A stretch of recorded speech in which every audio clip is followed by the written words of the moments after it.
Why do I feel like this t-shirt is going to become the theme of this vlog? Hi guys, it's Leanne and welcome to day 1 of the Read It or Else challenge. Or the Emma, why are you making me read this challenge? Or the this is torture, why did I come up with this? Or you actually can't make me though challenge. You know, any of those. In case you missed my announcement video for this, I will link it up here and you can go and look. But essentially, the lovely, dubiously lovely Emma from Drinking by My Shelf and I decided to torture ourselves for February. It started out in this really nice collaborative way, like we will ask our patrons for prompts and then we'll scavenge our red shelves and then scavenge our TBR shelves and then we'll swap books over and we'll do some buddy reads and stuff. And then it just turned into Emma and I trying to screw each other up as much as physically possible. For this challenge we picked one book from our red shelves for each other to read. So I picked for Emma The Good Daughter by Karen Slaughter because it's an amazing book and she's a wimp who will not finish it. And out of pure retaliation, Emma chose for me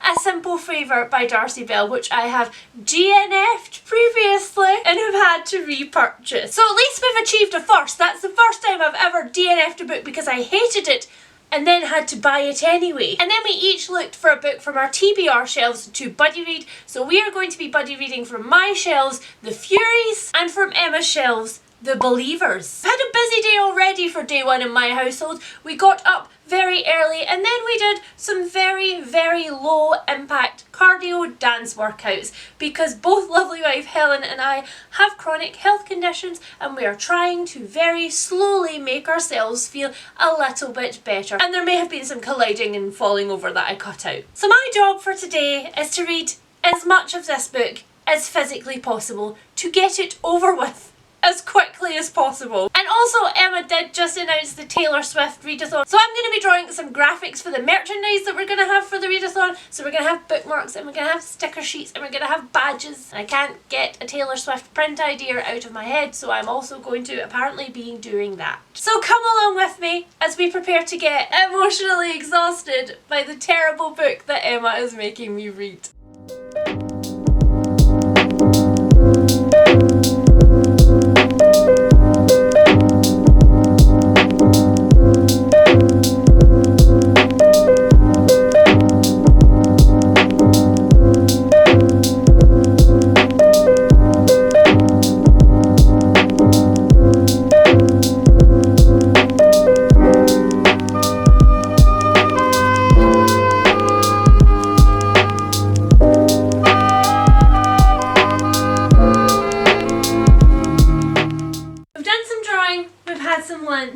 And I can't put it off anymore. I'm gonna actually have to read it. Wish me luck! Also, I wish to point out that the bookcase doesn't usually look like that. It just looks like that now because I'm rearranging all of them.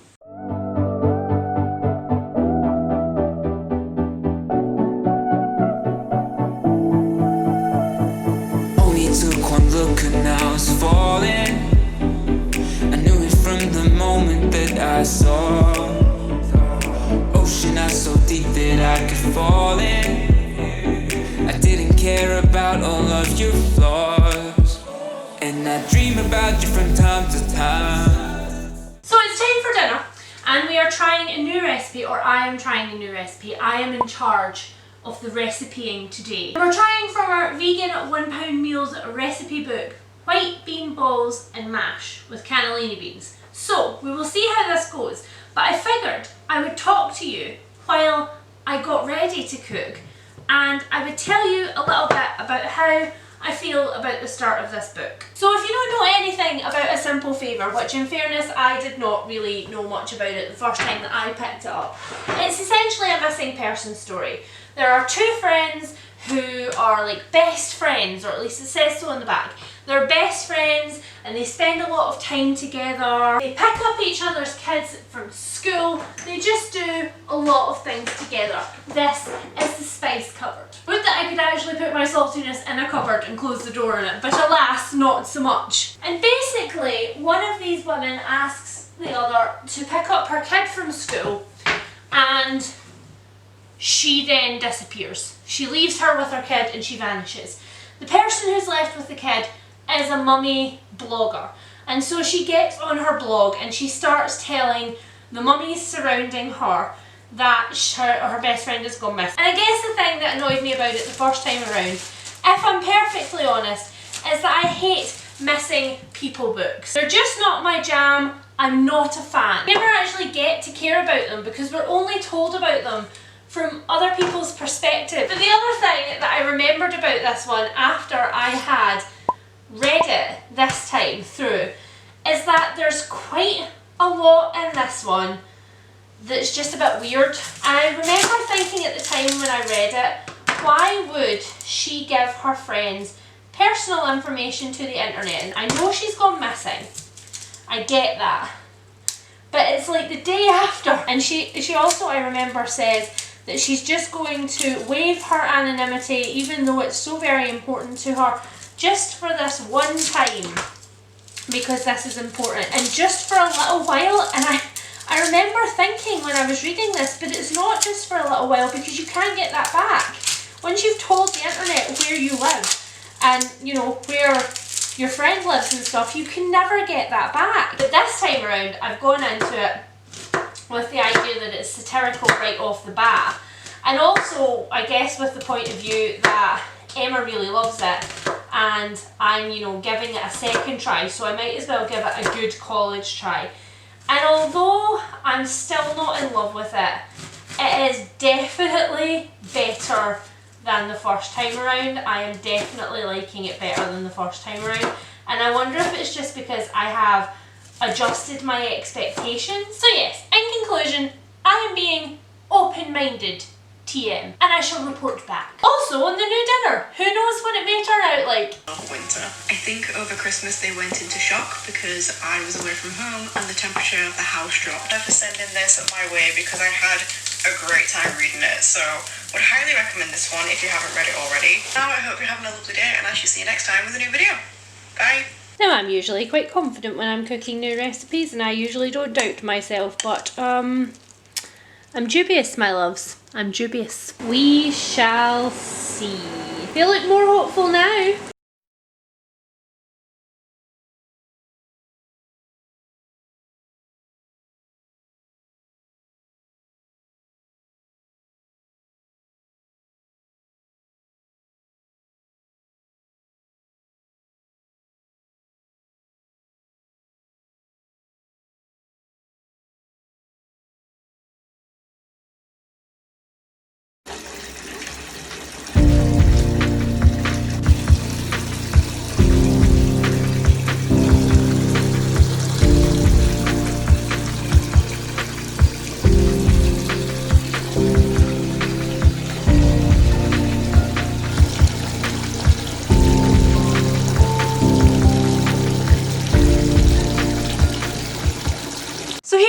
All freshly washed from our bath and having made some more progress on this. I am reading this very, very slowly for sort of like the level of writing that's in here. It's not like I'm reading, you know, hardcore literary fiction, and I'm not flying through it. And I think that's for a couple of reasons. First of all, I'm still covering old ground. I'm still rereading the parts that I read before I DNF'd it the first time. But secondly, it's because I really hate Stephanie. I had forgot that the first time around that I hated the narrator's voice. You know that she's unreliable and you know that she's not telling you everything that's really going on like very early on in the novel, and I think that's interesting. I kind of just feel like she's already quite unlikable, and you know what she's like? She's like that friend that everybody had in high school who likes to talk like 1,000,000 miles an hour for hours ad nauseum, but only about themselves, and can make any topic of conversation kind of about themselves. And I also really don't care that much about Emily yet at this point, and Emily's obviously missing. So although that sounds kind of like negative and like doom and gloomy, it's not that bad. But I definitely think that if I wasn't picking it up for this challenge, having tried it again, I probably wouldn't be reading it. I just wanted to briefly explain the situation with this plant that you saw me misting earlier, because I don't want any plant judgment from you. I didn't do this. So I recently bought, as you can see, some plants for the house. We've got a beautiful calathea over here, and over here, which you saw earlier, we have another banana tree. And this one is great. This one is thriving. This one, on the other hand, did not come in very good condition. It got very squished in the box. These ones, it's maintaining despite the fact that it has like a damaged joint in the leaf. So I'm going to leave them there for now. This brand new beautiful baby which is appearing. I will probably like show you the progress of it throughout the vlogs. I'm very impressed with him. Despite all of the battering that he has had, he's doing well. Beautiful, despite his imperfections. But I did not do this. I'm a good plant mummy, I did not do this. Right, I'm gonna go read this for the rest of the night. Wish me luck. Unfortunately, today my uterus is trying to murder me. And I'm mad about it. So I'm going to read later tonight when curled up, but for right now we're going to play some games. So let's do that.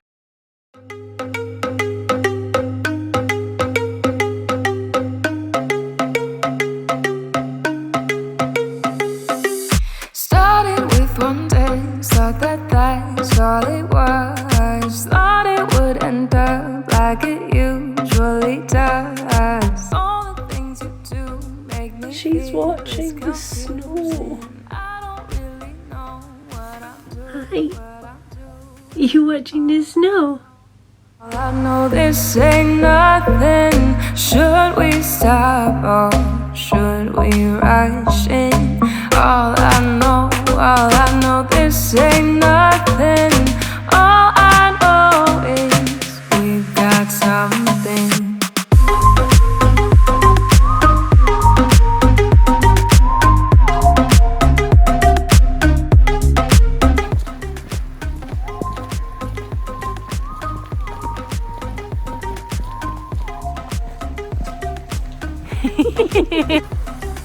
Has it been a week since we met? I can't see anything, so at this point you're basically acting as my assistant's puppy. Is that okay with you? Yeah, I'm a cute puppy. Yeah, you are. Oh my god. I look like the Invisible Man. There's a corner coming up. Thanks. Hello vlog! I'm not gonna lie, it's a couple of days later, and that's because I haven't picked up the book again. I got halfway through and I kind of lost the will to live. The weird thing is, I don't totally hate it now. I'm kind of mildly invested in it now that I've read so much of it. I'm kind of now admiring some of the red herrings that Darcey Bell is layering in. I can see the end in sight because I have seen the movie and I do know how it ends. And that's quite fun to see, but it's just one of those things. I've got in my head both that I DNF'd it and that I'm being forced to give it another go and that I'm gonna hate it. And so every time I think about it, I'm just like, yeah, nah. But here's the thing that I did. I was lying in bed last night and I was completely annoyed at myself for not making more progress on this book. And I was like on the insomnia train and lying there beating myself up. So I got the book on my Kindle. And when I did that, it was like, do you want to add audible narration? And I was like, yes, yes, I do. I will admit to being mildly monstrous and playing it on like 1.5 speed, which I know for some of you people is like completely normal, but for me it ruins the experience of an audiobook if I listen to it not just on normal speed. I don't feel like I'm being told a story anymore. I feel like I'm cramming for uni and it's not fun. However, listening to this one on 1.5 speed seems to be working for me. Also, the reason that I'm standing here like a total ninny when I'm telling you this is because today is the day that I'm going to start rearranging my shelves. So I want you to know that what I'm listening to in the background is almost completely always A Simple Favour. And also some Taylor Swift. But mostly A Simple Favour. So when you see my bookshelf reorganisation, know that I am actually being tortured on two fronts. I'm doing all of this, and I'm also listening to A Simple Favour.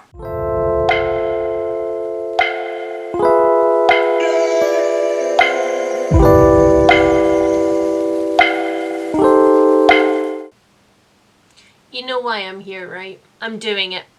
I am officially DNFing A Simple Favour. I have been avoiding reading. I've been avoiding reading everything. Like, not just for this challenge, but I have been avoiding reading my entire TBR. It's now the 10th of February and I haven't finished one book, because every time I think I should be reading a book, I think I should be reading A Simple Favour. And then I realise that I don't want to read it. And so I don't read anything, because there are many things that I need to read this month. And today is the day that Emma and I have decided to start buddy reading one of the other books. I am currently awaiting her response. I have just told her that she must be decisive and choose which one we are going to start reading. And I'm not going to tell her that I'm DNFing this one until the end. So I have now purchased this book once originally and got rid of it. Once in paperback for this challenge, you can read it. Once in Kindle for this challenge, because I thought I'll read it during the night. And then once on Audible. I have purchased a book 4 times and DNF'd every version of it. I think only Emma could have got me to do that.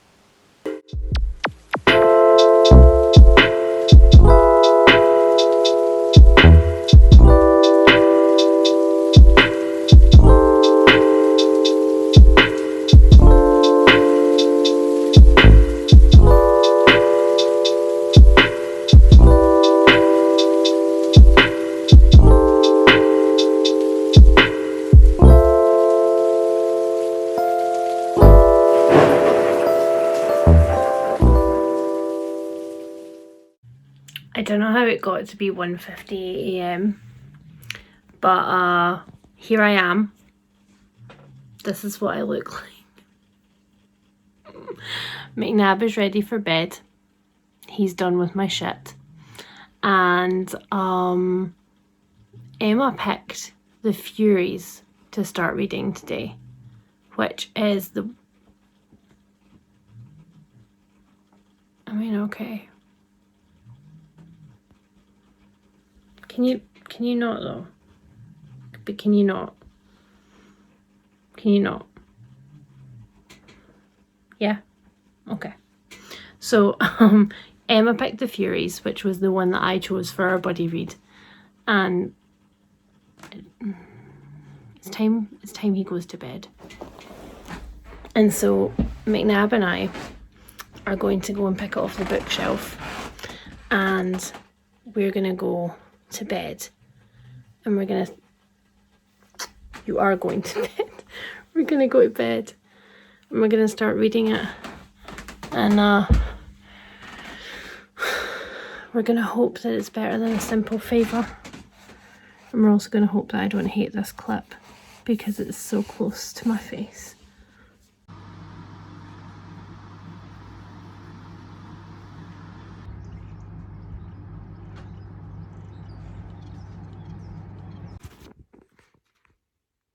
Good morning. I don't understand this book. So the plot of the Furies, and bear in mind, this is the one that I picked, so I thought that I would like this one a lot, is that it's the 90s and the main character, Violet, is joining a new school and she really wants to fit in. She joins this new school and she becomes part of an elite study group with essentially a sexy art teacher. And she meets in that study group a couple of other girls who are like outsiders who don't fit in. And then according to the back, the study group is actually like a history of witchcraft and magic, and it turns into more than just theory, but I haven't got that far yet. So yeah, remember that this is a book that I thought that we were gonna like. So it's supposedly like a dark academia setting, which I absolutely love. Obviously there's meant to be a hint of witchcraft, and I love the idea that she meets a group of outsiders and makes her like a found family. You know how much I like all of this stuff. This, guys, I'm afraid it's gonna be awful. It's so pretentious. I can see what the author's trying to do, but like, okay, so on one of the first pages, it's not a spoiler because it's literally the first 6 pages.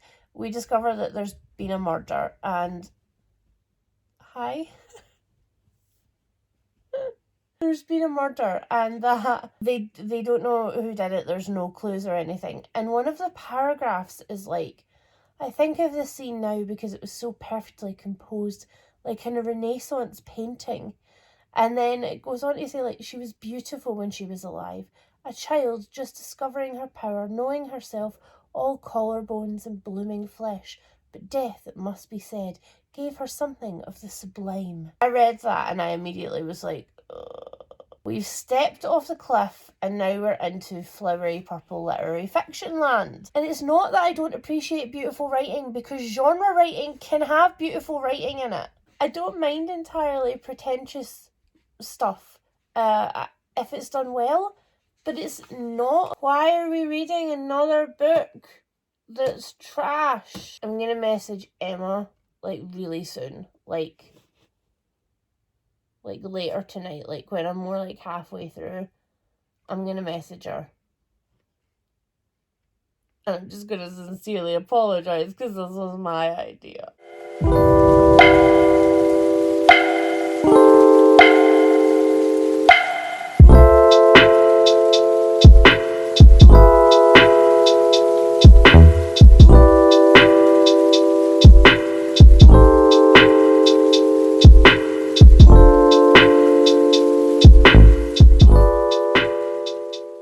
Okay, I've been here for a little bit longer and I've decided that everybody in this novel is a dick. You know how sometimes you'll read a thriller and it's positioned in such a way that you're not meant to like any of the characters, like you're not meant to like any of them.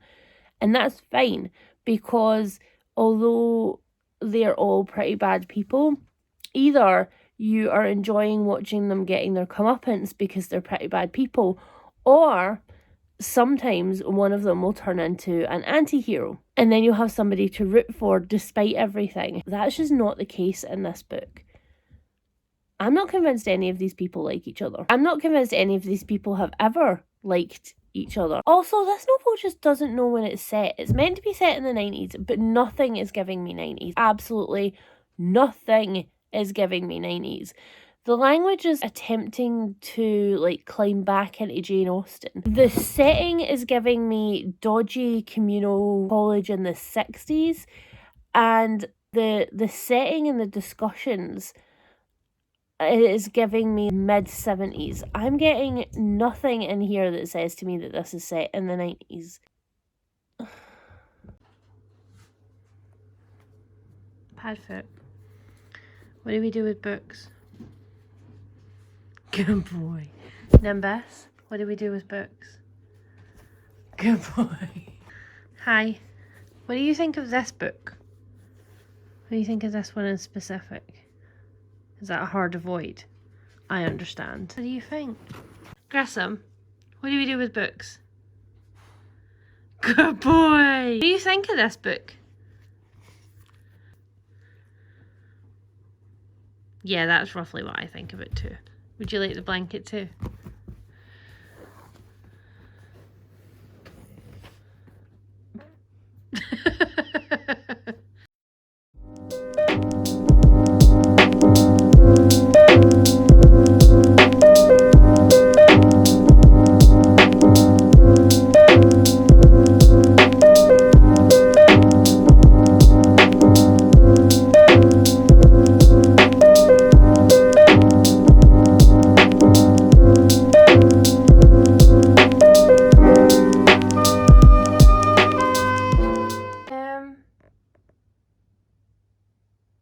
Was there something? Hello? Would you like me to stop reading now? Nimbus, is the book that bad? So one of the things that annoys me the most about this book, because I feel like this is just going to be a vlog of things that I'm annoyed about. Like, I've accepted it at this point. At this point, this is just a vlog of books that I hate. And TBH, I read a few comments. I read a few comments on Emma's video when we announced that the third book that we were going to read was The Immortalists, and a few people were like, oh, I hope this is going to be in your Trash My TBR video, lol, so I don't have great hopes for that either. So I've just accepted that this entire vlog is just going to be me complaining about really trash books, and I'm kind of okay about that. Emma and I did have a little exchange where we're like, is this whole vlog going to be grumpy? Possibly, lol. One of the things that I hate about this begins with the fact that I really don't understand who this is for. Like, I don't understand who the author was writing these characters for. Is it for the people who like a secret history, in which case you missed? Is it for people who like literary fiction and who like really like irredeemable characters, in which case you've missed the key component in there that makes me care about them even though they're irredeemable? Or is it for the people who like really pretentious dialogue? Because literally I have got to the point where certain people, especially Robin, certain people speak and I'm just like, that is not how people talk. Get the bird, she whispered. I glanced at Alex. It's got fleas. Jesus, Vi, come on, don't be a wuss. Shit, why am I reading this? Okay, so for those awaiting an update on the plant situation. So this one here is almost fully out. It's beautiful. It's got lovely markings which will get darker the older it gets. It's still a little bit tattery at the end, but it's much, much better. This one has a very happy little leaf which is currently being produced still. Look, there's the demon book that I'm going to be reading next. I'm scared. Well, that was a great start. This is completely unrelated to this vlog, but if any of you guys saw my wrap up for January, my tops and bottoms, I talked a lot about the fact that I had become obsessed with the entire Heartstopper universe. Well, just obsessed with Alice Oseman in general, let's be perfectly honest. And so I ordered a little thing from her online shop because I like to support the people who I consume my creative content from. Alice Oseman has a store where she sells prints and bookmarks and things like that, very much like me. We've got Charlie and Nick staying up really late to text each other, and oh my goodness, so cute. And I also got a Charlie pin, which is just adorable, and a Nick Nelson pin, which Nick's my favourite. And oh my god, I got a Nelly pin. Nelly Nelson's in my house.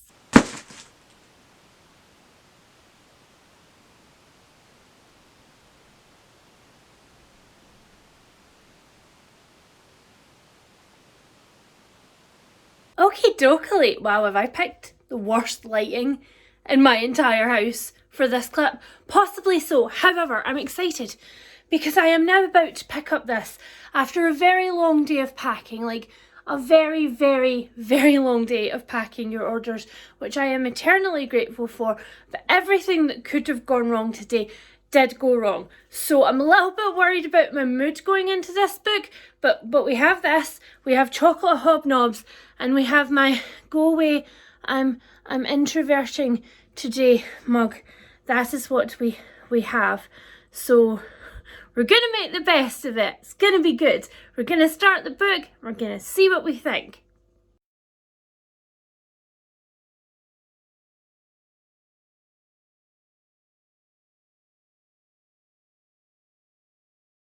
Good morning from yet another unflattering angle. You will at this point have worked out that I do a chunk of reading in bed before I get up in the mornings. And unfortunately, the chunk is a chunk of this. I don't remember anybody's names, which is never a good sign. I have come to the conclusion that this one gets another 50 pages from me. And if I do not like it, then it is going in the bin. Emma and I have already agreed that we're going to have to do another round of this with different books because somehow we just managed to pick the worst books. Actually, I don't know how Emma feels about The Good Daughter yet, because every time I've asked her, she has cheekily skirted the issue, including in like our wine and bitching session. However, I do know that she's still loving this. Sent me a voicemail yesterday and she said, I'm still loving it. I hate to break it to you. I mean, I hate to break our friendship over her weird tastes, but I will do it if I have to. Okay, it's the last day. It's the day in which I give the book 50 more pages and then it also goes in the bin. But luckily today I have something to show you. It's been very cold here in Scotland. This vlog has taken you all the way from snow to sleet to nasty chilly rain and then back to snow again. And I need a defender not only against the weather but also against the awful book. You know, so that I can just like wrap myself up and pretend it doesn't exist. And then a thing came in my face, apparently. This is a reading blanket from Imposia Blankets. They contacted me and asked me if they could send this along to show to you guys. They're not paying me for my opinion, they just sent me this horror-y joyfulness to show to you.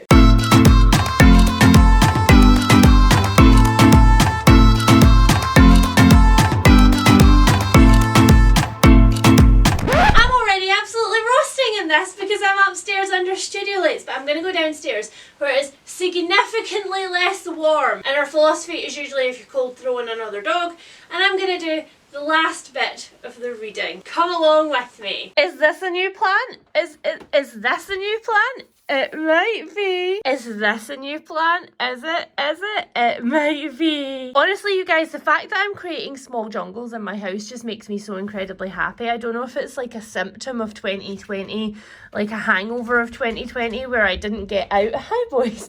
Where I did it just very excitedly like, Mummy, Mummy, can we be on camera? Hi.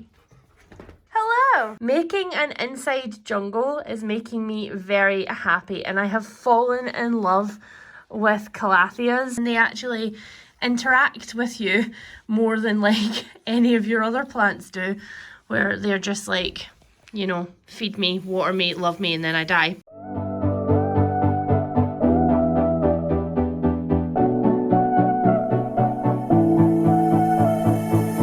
Took one look and I was falling. I knew it from the moment that I saw. Okay, the inevitable has happened and I have indeed DNF'd it. I don't think any of us are particularly surprised by that, but I do want to talk a little bit about why. I mean, I think the emotion going into this book was less than hopeful given the track that the rest of the video had taken.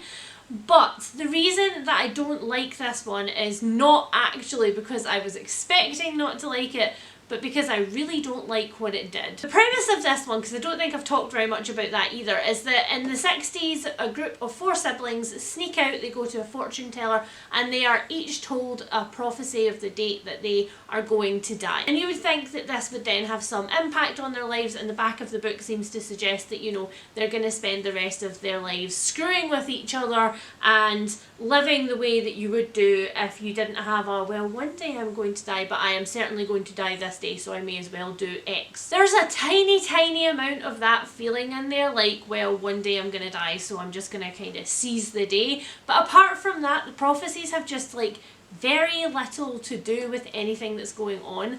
And I felt like, once again, I was ripped off by the premise of a literary fiction book. None of the characters in this are memorable in any way, and I really don't feel like the author does a great job of individualizing and making me care about these characters. You would think that knowing when they were going to die would give you like a deep emotional investment in them, but it really didn't. And my second issue is the bigger issue.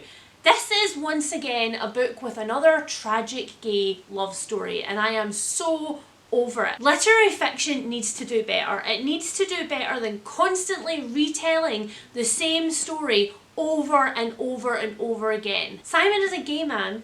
He's living in the 80s by the time that he's old enough to like leave home and stuff, with a guaranteed message that he's gonna die young. I wonder what happens to him. I'm not saying there's no merit in telling gay stories that do end tragically or that have tragic elements in them. And of course I am not saying that we don't talk about the way in which gay men in this time died a lot. Trying not to give spoilers here, but you know, heavy implication. But if we're going to tell another tragic story, there better be a reason that it's tragic, and in this case there wasn't, except feel something. Also in here, the writing for me was just meh. Chloe Benjamin goes from just like plain fine, this is what's happening writing, to really like highly stylistic choices which are super jarring. Also, I have no problem with there being heaps and heaps of sex in the books that I read. That's totally fine. But the first 2 sentences go as follows.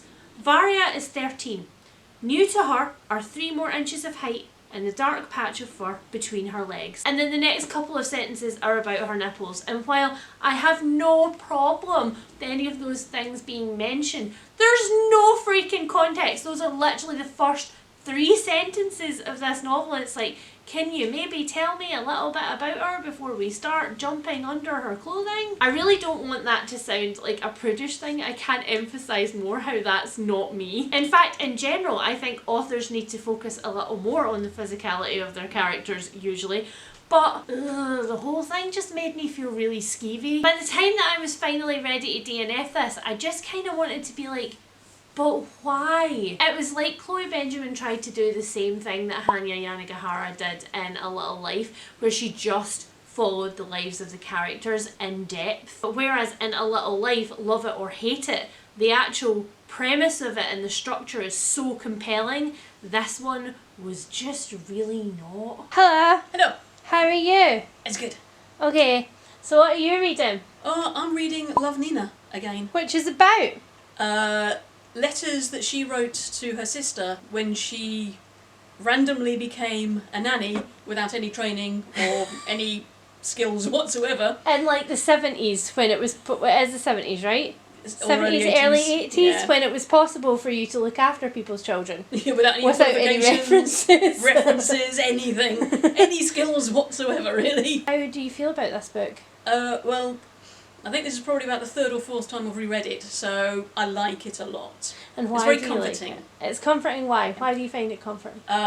It is funny. It is relatable. Not that I've ever been a nanny or would ever want to be, but the times she's talking about are very familiar to me, and it just seems very amusing and real. Well guys, I thought I would come back up here just to wrap up the vlog a little bit. We've had a bit of an eventful one, haven't we? I didn't quite expect to hate all 3 of the books, particularly because one of them I actually picked. I think it's a really interesting experiment in knowing your taste as well, because everything in the Furies said that I would like it, and then not so much. But when it came to A Simple Favour, I pretty much knew going into it, even though I feel like I gave it a good college try. I feel like I tried to get like all of my preconceptions gone and like take it at face value for what it was second time around. I think I knew my taste enough to know I wasn't going to like it. As for The Immortalists, it's a bit of a weird one. Although the premise was a little bit triggery for me, like I would never normally pick a book about people who knew that they were going to die. The actual book sounded really interesting, and I think if Chloe Benjamin had like pulled it off a bit better, or it had have, you know, actually been about the thing that it said that it was going to be about, that I might actually have had a good chance of liking it. But as it was, the book's execution itself wasn't quite for me. So I'm going to call it like a predictable fail, a hard fail, and a sad fail, because it could have been a win. I hope you have enjoyed this, the first reading vlog of 2021. First reading vlog that I've done in almost a year, and I had great fun. If you'd like to watch Emma's video and see what she thought of the books, that video should be up on her channel right now, and I will link it below for you. We have definitely decided that we are going to be doing another round of this at some point very soon, so maybe you guys will get to pick the prompts. I'm super nervous about this being my first vlog in ages, so if you guys did like this, please give it a thumbs up and let me know in the comments below. And of course, if you are new here, subscribe for hopefully more of this type of content, and I guess more bookish capes, because this isn't going anywhere anytime soon. And I will speak to you guys soon. Bye! Also, you know what else reading capes are good for? Hiding the fact that you're not wearing a bra.